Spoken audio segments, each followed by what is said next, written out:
Hi everyone, welcome to digital G के क्लासेस। तो क्लास 8 आपको पता ही है चल रहा है, हिस्ट्री का एनसीईआरटी तीसरा चैप्टर है। टोटल 8 चैप्टर है। थोड़ा थोड़ा करके जो है चैप्टर्स को डिवाइड करेंगे क्योंकि हिस्ट्री का काफ़ी लेंदी चैप्टर स्टार्ट हो रहा है। वैसे भी आप क्लास 8 की एनसीईआरटी पढ़ रहे हो तो कंटेंट आपको पता है कि इसमें आपको पूरा मिलेगा, क्योंकि एनसीईआरटी जो लोग नहीं पढ़ेंगे, इतना मान के चलो कि आप फिर एक बहुत बड़ा नंबर छोड़ देंगे एग्जाम में पिछली बार की तरह। 12 बजे पॉलिटी हो रही है हमारी क्लास 7th की, वो भी खत्म हो जाएगा। एंड आपको पता है कि हमारा सब कुछ कंप्लीट हो चुका है, केवल 8 दिन में आपका ये भी कंप्लीट हो जाएगा। ठीक है, तो चलिए स्टार्ट करते हैं। पहली बार आए हैं तो चैनल को सब्सक्राइब करके प्लीज़ वीडियो को लाइक कर दीजिएगा। सारे नोट्स आपको मेरे टेलीग्राम पे मिलेगा, उसका भी लिंक मैंने कॉमेंट सेक्शन में दिया हुआ है। जैसा कि आपको पता है कि हम तीसरा पढ़ रहे हैं, ग्रामीण क्षेत्र पर शासन चलाना। ये चैप्टर आज का बहुत इंपॉर्टेंट है, 2 पार्ट में करेंगे क्योंकि आपको नोट्स बनाना, रिवीजन करना ज़्यादा जरूरी है। इतना कॉन्टेंट भी पढ़ मतलब कुछ लोग होते हैं ऐसे कि जो कंटेंट बहुत इकट्ठा कर लेते हैं, बुक्स वगैरह, नोट्स, बट अगर उससे वहाँ से पूछ लिया जाए ना कुछ तो वो बता नहीं पाते हैं। तो इसलिए मैं बोलती हूँ, भले से आपने कम नोट्स बनाए हैं, उसका रिवीजन करते रहो। जैसे कि जो चैप्टर है कि ग्रामीण क्षेत्र पर शासन चलाना, तो आज के में हम देखने वाले हैं कि किस तरीके से जो ब्रिटिश थे, उन्होंने भारतीयों से जबरन जो है नील की खेती कराई। क्योंकि नील की खेती आपने सुना होगा, इंडिगो, उससे बहुत फ़ायदा होता था उनको। बट वहीं पर आपको पता है कि जो नील की खेती होती है, हमेशा क्वेश्चन पूछता है कि नील की खेती से क्या क्या नुकसान होते हैं। आपको पता है वो ज़मीन को बंजर बना देता है।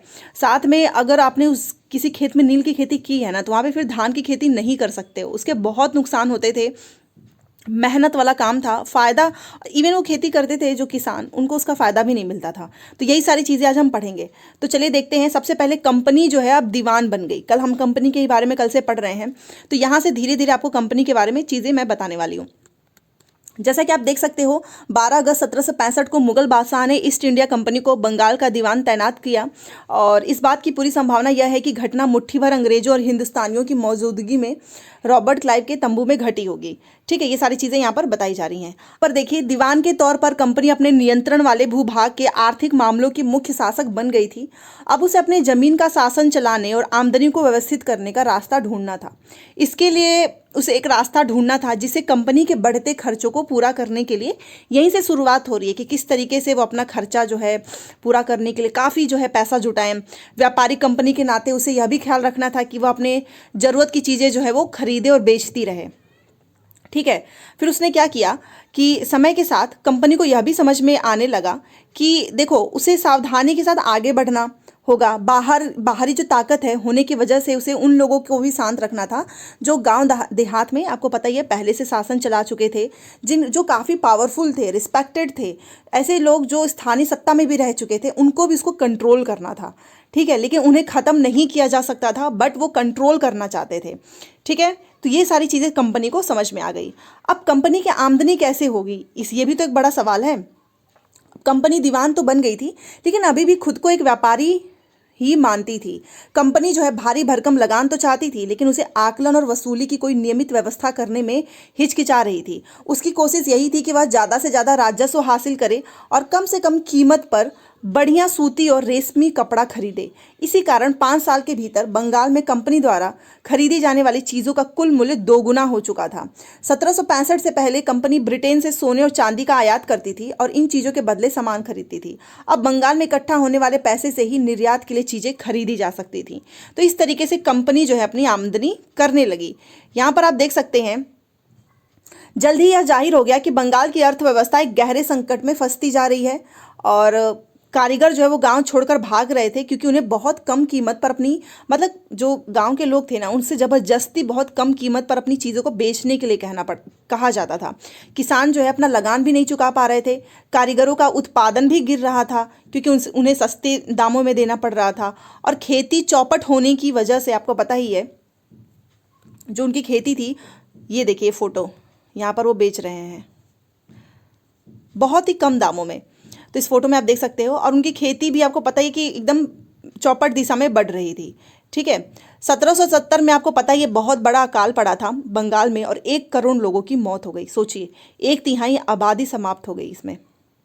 ये है चार्ल्स कॉर्नवालिस, और हमेशा ये पूछता है कि स्थायी बंदोबस्त किसने लागू किया था, तो इसी ने किया था। ये है गवर्नर जनरल, और क्वेश्चन हमेशा पूछता है कि स्थायी बंदोबस्त किस गवर्नर जनरल के समय लागू किया गया था, तो वो है कॉर्नवालिस। फोटो भी आप देख सकते हो। तो देखो, खेती भी एकदम चौपट की दिशा में बढ़ रही थी, तो अब खेती में सुधार की जरूरत थी ताकि ये सब क्या करें, कंपनी अपना फायदा यहाँ से भी ले। अगर अर्थव्यवस्था संकट में थी तो कंपनी अपनी राजस्व आय के बारे में आश्वस्त रह सकती थी। ये सारी बातें हो रही हैं। अब देखो यहाँ से स्टार्ट हो जाएगा कि आखिरकार कंपनी ने 1793 में स्थायी बंदोबस्त लागू किया। अब स्थायी बंदोबस्त क्या है वो देखेंगे। इस बंदोबस्त की शर्तों के हिसाब से राजाओं और तालुकदारों को जमींदार के रूप में मान्यता दी गई। उन्हें किसानों से लगान वसूलने और कंपनी को राजस्व जो है चुकाने का जिम्मा सौंपा दिया गया। देखो ये जो स्थायी बंदोबस्त थी ना, इसमें क्या किया गया कि आपको जो भी राजस्व इकट्ठा करना है, इसकी जो रिस्पॉन्सिबिलिटी है वो राजाओं और तालुकदारों को एक जमींदार के रूप में दे दिया गया कि देखो तुम्हें किसानों से लगान वसूलना है और जो भी कंपनी है उसका राजस्व चुकाना है तुम लोगों को, ठीक है। उनकी ओर से चुकाई जाने वाली राशि स्थायी रूप से तय कर दी गई थी कि इतना तुम्हें चुकाना है। इसका मतलब यह था कि भविष्य में कभी भी इसमें इजाफा नहीं किया जाना था। अंग्रेजों को लगता था कि इससे उन्हें नियमित रूप से राजस्व मिलता रहेगा और जमींदारों को जमीन में सुधार के लिए खर्च का प्रोत्साहन भी मिलेगा, ठीक है। उन्हें लगता था क्योंकि राज्य की ओर से राजस्व की मांग बढ़ने वाली नहीं थी, इसलिए जमींदार बढ़ते उत्पादन से फायदे में रहेंगे। तो इस तरीके से इन सब ने अपना सोचा कि चलो हम इस तरीके से स्थायी बंदोबस्त लागू करते हैं। बट इसमें समस्या भी हुई और वो समस्या क्या है यहाँ देखिए। मगर स्थायी बंदोबस्त ने भी समस्या पैदा कर दी। कंपनी के अफसरों ने पाया कि अभी भी जो जमींदार हैं वो जमीन में सुधार के लिए खर्च नहीं कर रहे थे। असल में कंपनी ने जो राजस्व तय किया था वह इतना ज़्यादा था कि उसको चुकाने में जमींदारों को भारी परेशानी हो रही थी। जो जमींदार राजस्व चुकाने में विफल हो जाता था उसकी जमींदारी छीन ली जाती थी। बहुत सारी जमींदारियों को कंपनी बाकायदा नीलाम कर चुकी थी। ये प्रॉब्लम थी। अब भाई राजस्व टैक्स इतना ज़्यादा होगा तो कैसे जमींदार चुका पाएंगे, तो इस तरीके से उनको निकाला जाता था, कंपनी के द्वारा नीलाम कर दिया जाता था, ठीक है। तो आप देख सकते हैं कि किस तरीके से शुरुआत हो रही है। 19वीं सदी के पहले दशक तक हालात बदल चुके थे। बाजार में कीमतें बढ़ी और धीरे धीरे खेती का विस्तार होने लगा।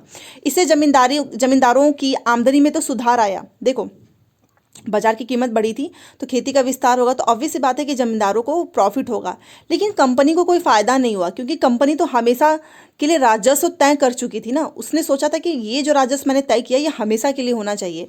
अब वह राजस्व में वृद्धि नहीं कर सकती थी, ठीक है। लेकिन जमींदारों को अभी भी जमीन की बेहतरी में कोई दिलचस्पी नहीं थी। लेकिन उनमें से कुछ तो बंदोबस्त के शुरुआती सालों में ही अपनी जमीन गंवा चुके थे। जो बचे रह गए थे अब उन्हें भी बिना परेशानी और निवेश का खतरा जो है उठाए आमदनी की उम्मीद दिखाई दे रही थी। तो ये बातें चल रही हैं। बाकी जब तक जमींदार किसानों को जमीन देकर उनसे लगान वसूल सकते थे उन्हें जमीन में सुधार की परवाह नहीं थी। दूसरी तरफ गांव में किसानों को यह व्यवस्था बहुत दमनकारी दिखाई दी। ये जो स्थायी बंदोबस्त है उसी की बात चल रही है। किसान को जो लगान चुकाना था वो बहुत ज़्यादा था और ज़मीन पर उसका अधिकार सुरक्षित नहीं था। लगान चुकाने के लिए अक्सर महाजन से कर्जा लेना पड़ता था। अगर वह लगान नहीं चुका पाते तो उसे पुश्तैनी ज़मीन से बेदखल कर दिया जाता था। तो किसानों को कोई फ़ायदा नहीं था इसमें। अब ये महाल क्या है, ये महलवारी पूछता है, रैयतवाड़ी पूछता है, तो वो मैं आपको बताना चाहूँगी। ये याद रखिएगा, स्थायी बंदोबस्त किसने लागू किया था?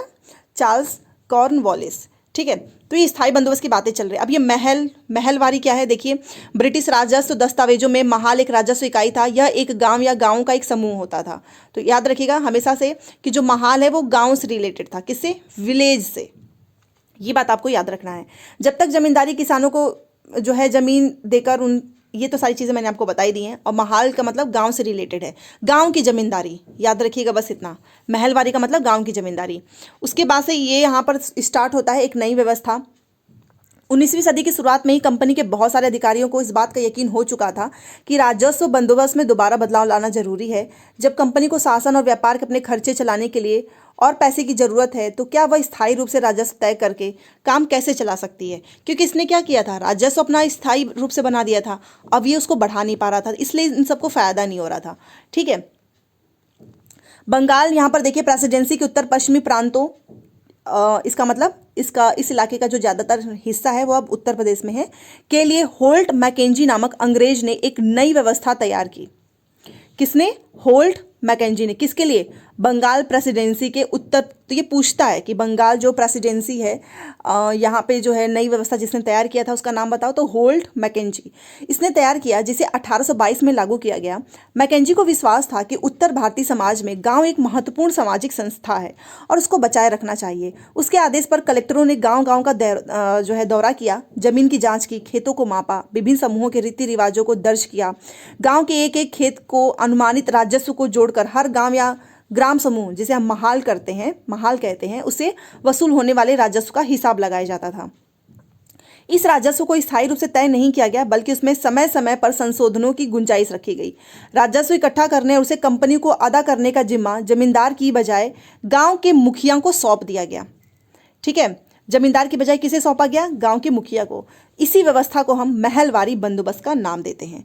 तो याद रखिएगा, महलवारी का जो भी, क्योंकि स्टेटमेंट वाला क्वेश्चन हमेशा ऐसे ही पूछता है कि जो महलवारी बंदोबस्त था इसमें ये किस चीज़ से रिलेटेड था, तो बेसिकली गांव का जो राजस्व इकट्ठा करना था ना, उससे रिलेटेड था। एंड इसने क्या किया, जमींदार के बजाय गांव के मुखिया है ना, उसको सौंप दिया कि तुम राजस्व इकट्ठा करोगे। ठीक है, ये हो गया। अब बात कर लेते हैं मुनरो व्यवस्था। ये है हमारे मुनरो, ये देखिए मद्रास का गवर्नर था ये टॉमस मुनरो।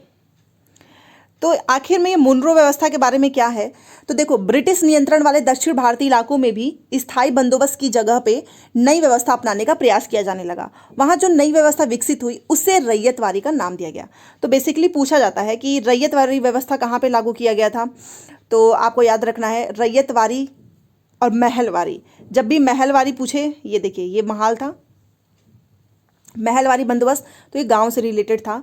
एंड ये जो है हमारा बंगाल प्रेसिडेंसी के उत्तर पश्चिम प्रांतों में होल्ट मैकेंजी के द्वारा इसको लागू किया। महलवारी पूछता भी है, महलवारी किसने लागू किया, तो मौ से याद रखना, होल्ट मैकेंजी।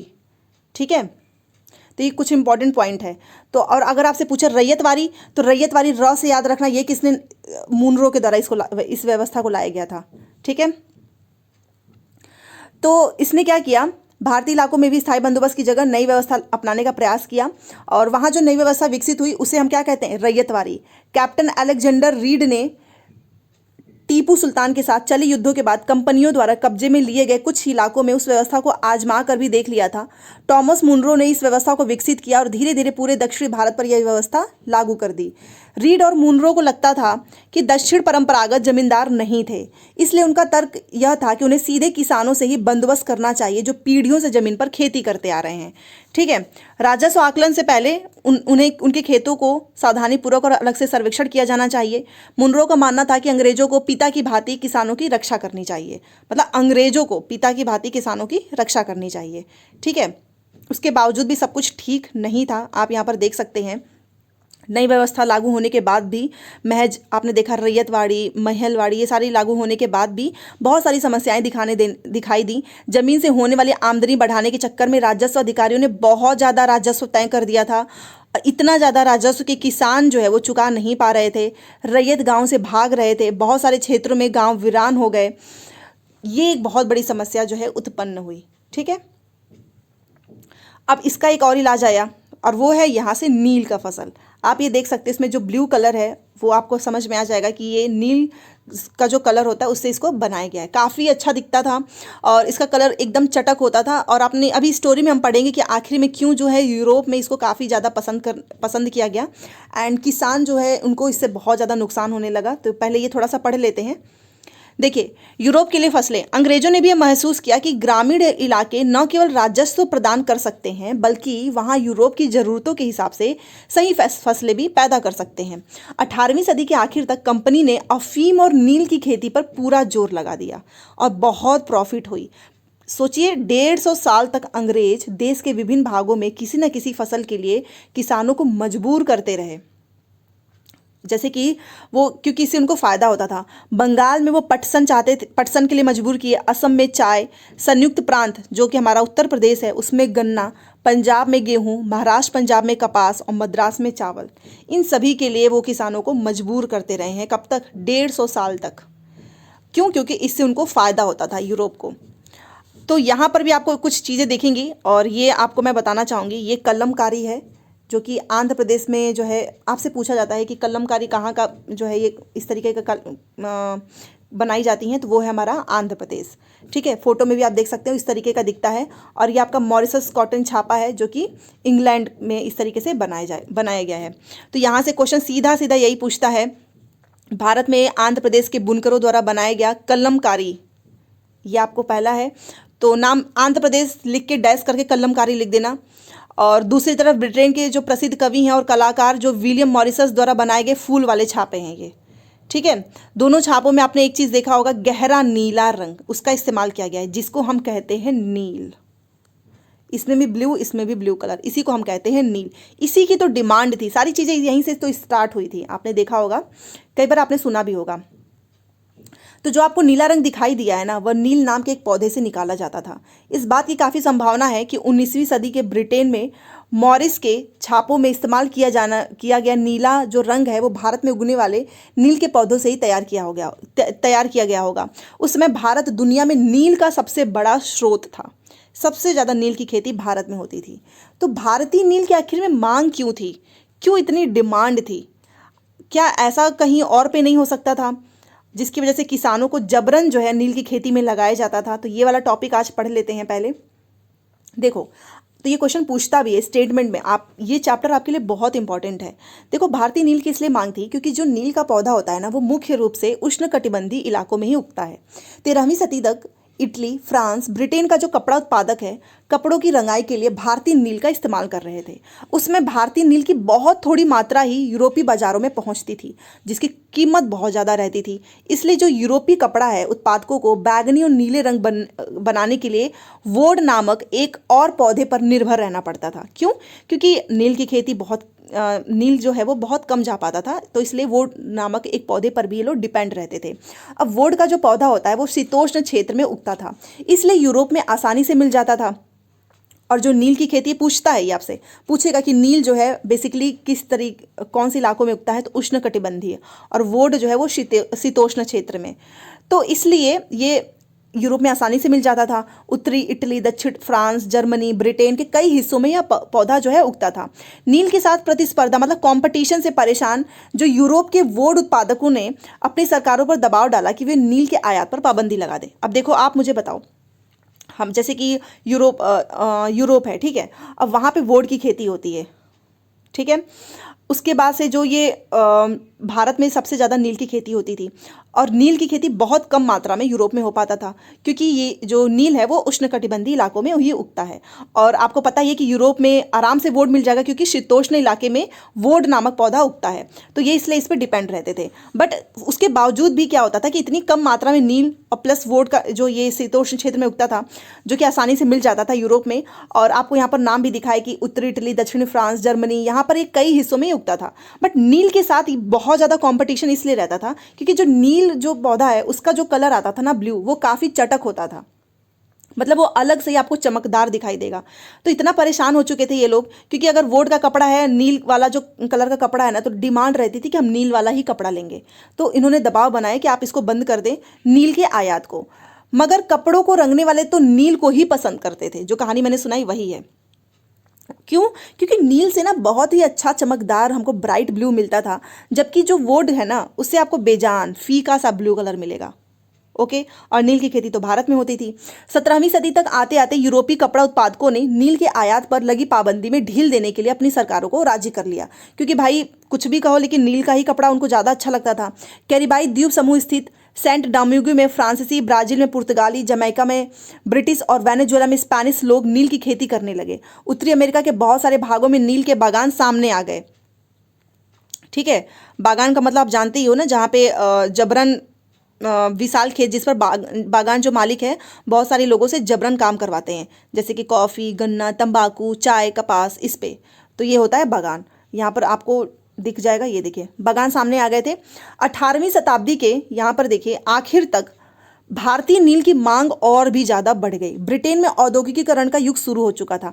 पहले तो इन्होंने इस पे कंट्रोल कर दिया था कि आयात पे जो है कि बंद करवा दो, सरकार से डिमांड की, बट कपड़े रंगाई वाले नील को पसंद करते थे, और जैसे ही ढिलाई दी तो नील की मांग ही बढ़ गई। ब्रिटेन में जो है औद्योगिकीकरण का भी युग शुरू हो चुका था, और उसके कपास उत्पादन में काफ़ी भारी इजाफा हुआ। अब कपड़ों की रंगाई की मांग और तेज़ी से बढ़ने लगी थी। जब नील की मांग बढ़ी, उस दौरान वेस्ट इंडीज़ और अमेरिका से मिलने वाली आपूर्ति अनेक कारणों से बंद हो गई। 1783 से 1789 के बीच दुनिया का नील उत्पादन आधा रह गया था। ब्रिटेन के रंगरेज अब नील की आपूर्ति के लिए सोच रहे थे, किसी और स्रोत की तलाश कर रहे थे। तो इस तरीके से इनका औद्योगिकरण शुरू हुआ। बट यहाँ से आप देखेंगे कि भारत में जो ब्रिटेन की दिलचस्पी वो कैसे बढ़ी नील की खेती को, तो ये हम कल पढ़ेंगे। देखो, यहाँ तक हमने पढ़ लिया है, क्योंकि इसके बाद का जो टॉपिक है वो भी काफ़ी इंटरेस्टिंग है कि आखिर में भारत, यहाँ पर देखिए लिखा हुआ है ना कि ब्रिटेन की दिलचस्पी क्यों बढ़ी नील की खेती को लेकर भारत में, उसके बारे में पढ़ेंगे। एंड साथ में नील की खेती कैसे होती थी, समस्याएं कैसी थी, कैसे इसको जो है बंद किया गया, क्योंकि यहाँ पे सबसे ज़्यादा जो नुकसान है वो किसानों को होता था, ज़मीन उनकी बंजर हो जाती थी। तो ये सारी चीज़ें हम कल पढ़ेंगे। बाकी 12 बजे वाला पॉलिटी आप जरूर देख लीजिएगा। देखिए ये लास्ट ही चल रहा है तो एक दिन में ख़त्म करना सही नहीं लगता है मुझे, क्योंकि मैं चाहती हूँ कि आधा आपने पढ़ा है ना तो उसको कॉपी में ज़रूर नोट करो। पूरा एक दिन में ख़त्म करने का कोई मतलब नहीं है। और हिस्ट्री एक ऐसा टॉपिक है ना कि जो कि एक ही बार में सारी चीज़ें पढ़ा देंगे तो आपको समझ में भी नहीं आएगा। तो हाफ ऑफ करके चलेंगे और डेली तो क्लासेस होती ही हैं। बाकी जो भी डाउट होगा बता दीजिएगा। मिलते हैं नेक्स्ट क्लास में। Thanks for watching. जाते जाते लाइक शेयर सब्सक्राइब कर दीजिएगा। चैप्टर बहुत इंटरेस्टिंग है तो कल का वेट जरूर करें, कल ये चैप्टर ख़त्म हो जाएगा। ठीक है, तो चलिए मिलते हैं कल।